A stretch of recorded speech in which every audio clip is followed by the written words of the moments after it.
अकोला ते अमरावती जात असताना भातकुलीजवळील आसरा गावाजवळ एका चारचाकी वाहनाचा टायर फुटल्याने होळीच्या दिवशी सायंकाळच्या सुमारास भीषण अपघात झाला।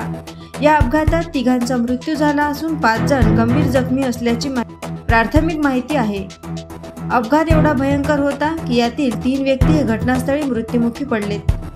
2 जण गंभीर जखमी झाल्याचे समजते, तर 3 जण किरकोळ जखमी असल्याची माहिती आहे। मुलगा आणि वडिलांसह एका महिलेचा मृत्यू झाल्याचे समजते। एएस न्यूज महाराष्ट्राकरिता अमरावती येथून रुपालीसह अनिल साखरकर।